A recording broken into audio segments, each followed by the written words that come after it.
This is the third time I'm trying to film this video because my battery died and I lost train of thought and I had to get a juice box. Oh, life of a mom, right? So that's not what this video is about. What's up, you guys? Welcome to today's video. Today, obviously you can tell from the title, we're going to be talking about part 2 in my new series, Locked Up with a Drunk Stripper. So this story actually took place in Texas, so get some coffee, get some tea, because it's gonna be a good story time. Before we get started, y'all know, I just have to say, I'm not glamorizing or glorifying going to jail. I battled a long time with my addiction and some other demons like anger, and I would break the law a lot.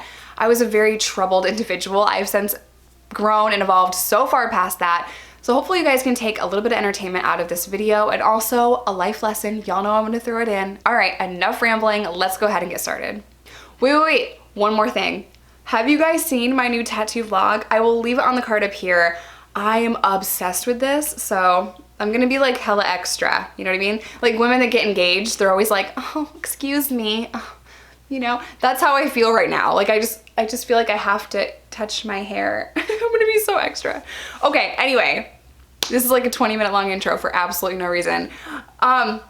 So I was arrested in, I don't know what year. So I was in Texas, and I actually have a story time up on my channel, and it's like I have a warrant or something. I'm not exactly sure what I titled that video, but I was arrested in these triple stack apartment buildings for selling magazines. The charge was a trespassing charge because I did not have permission to be on that property and sell magazines. I also did not have a permit to be selling magazines. And that's kind of why magazine kids get locked up, because you have to go to the city and get a permit. Well, it costs time, it costs money. A lot of cities just deny it. So it's kind of just one of those things. I get a lot of questions like, oh, is selling magazines illegal? No, but selling anything without a permit is in certain areas, like the entire state of Texas. So we were in Texas, and I was walking down the street. Someone had called the cops because I was there. I saw the cop and I tried to get away as fast as I could. He started to try to talk to me like, excuse me, hey you. And I was ignoring him, and I just kept walking, and he eventually had to grab me. Like, he grabbed my wrist, and I got really shitty with him. You know, I had a bad attitude. That's probably why I got arrested, because my attitude was just so poor. And when he grabbed me and like I twisted around and I was kind of trying to fight to get away from him, it was just so aggressive that the magazine pad case with the receipts and the money all fell out on the ground. So he threw me on the hood of the car, put me in cuffs, threw me in the back, hit me with trespassing. I go to this like really small, like really sketched out county jail. And you know, this was just like a really tough thing for me. I remember them putting me in this really dark, really dirty, really gross cell. And I don't even know how long I was there. I was there a couple of days, and I remember pacing back and forth. I don't even remember really eating. I was probably out of it. You know, I was using drugs at that time, so I was just kind of out of my mind. Well, it was really early in the morning. I don't know what time it was because I didn't have a clock or anything, but I knew that it was very early in the morning, and this woman comes in. She is very intoxicated. So I'm not in like a general population cell. Like I feel like I'm still in intake, but my memory is very foggy from this. So I'm not exactly sure of the specifics on where I was. I definitely don't think I was in general population because she came in drunk, right? So she was very, very intoxicated. And at first, like I'm just trying to go to sleep, you know, and she is kind of calm, but then not. Like it just kind of flips very quickly.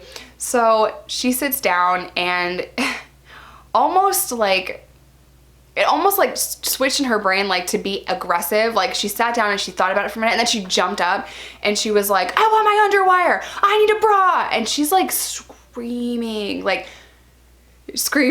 you know what I mean? So she's like, I need my bra, I just had my boobs done. And she is banging on the door, screaming and yelling and screaming and yelling. And finally, because I just wasn't having it anymore, I'm like, yo, you're not getting a bra. They're not gonna give you underwire. Like, you think I have underwire? Let it go, man. You're not getting it. You're not getting it. And I'm just trying to like let her know, like, it's not happening. Please be quiet. So she's pacing back and forth, and she's like, you got a problem?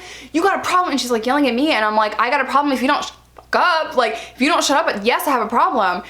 So she's very drunk, very intoxicated. Every time I'm like, you're not getting your bra, like shut up, dude, stop. Like you're acting irate. They're gonna come get you. Like this is not a good situation. She got really mad and she swung on me, but she missed and she fell because she was just so drunk. Like there's no way that like I even would fight her because she was so like messed up, you know what I mean? Because she's so drunk, I did not want to fight her. I just would have felt bad, you know? So she swung on me and she missed and she kind of fell and like hit the door and I just felt bad, you know? She tries to get back up and she's yelling, she's screaming and I'm just like, dude, you don't want to fight me. You don't want to fight me.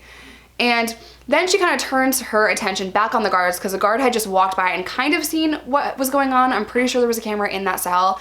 So I sit back down and I'm just like, what is happening? So she starts being very, very aggressive. And I can't really tell you guys the things that she was saying, but she started screaming racial slurs at these officers. And it just got to the point where they were like, geez, like pass out already, sleep it off. Like you're so drunk, right? And it was just one of those things, like everyone was getting mad. No one could take it anymore. After like probably 2 hours of this, of her screaming and banging on the door and acting crazy and like threatening them, screaming racial slurs, like it was just a mess. Finally, they come in the cell, they extract her from the cell, they put her in this chair and they're holding like the chair. How do I explain this chair? This is like, you don't want to be put in this chair. Like this is not a good moment. So basically you're restrained. Your legs are restrained, your body, your torso is restrained, your arms are restrained, and they put a mask over you so that you do not spit at them. And this took a lot of time. They threw her to the ground, they came in, like I kind of got hit in the process of it. And when they were putting her in the chair, like it's this whole like this big chaotic scene, right? So she's in the chair. She was probably in there, honestly, you guys, like for maybe 5 minutes. So the officers had the door open to the cell still, and they put her in the chair. They think she's restrained. They should have closed the door to this like drunk tank or wherever we were. I can't even really remember what it was called. It just looked very strange. I had never seen a jail like it before. So they left that door open. And after like 5 minutes, she gets out of this chair. She gets out of these restraints. I don't know if they had put them on not accurately or not tight enough, but she gets out of the chair and she comes back in the cell and they have to go through this all over again. Now keep in mind, this is like a whole process. Like chick is like feisty. She is not giving up. She's not letting it go. She wanted that bra, y'all. She wanted that bra and she was not having it.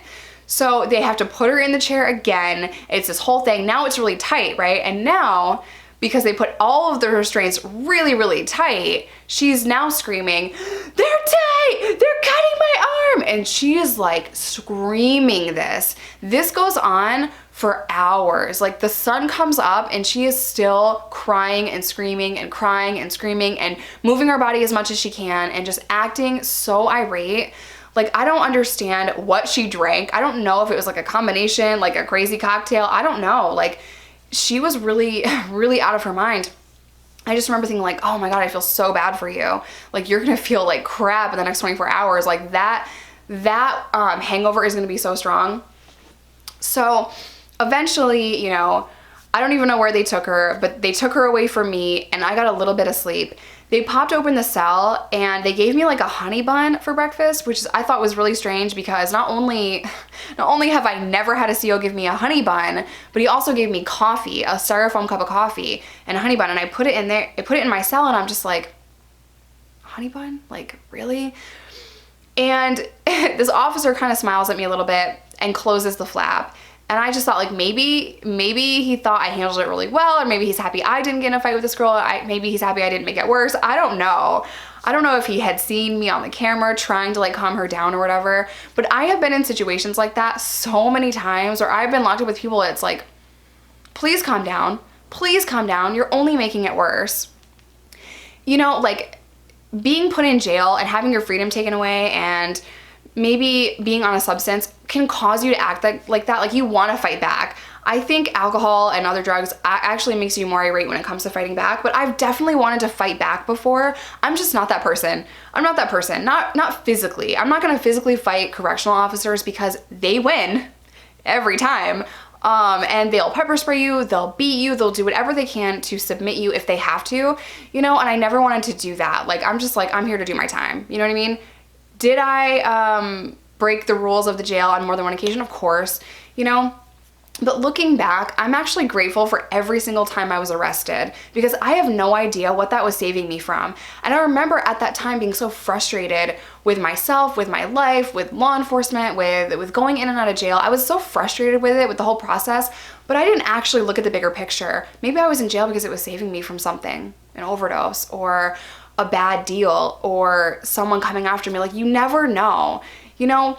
I take these little lessons with me every single day because sometimes I get frustrated when there's traffic, but maybe there's traffic for a reason. Maybe that is saving you from something. Like, you never know. I think the universe just works that way.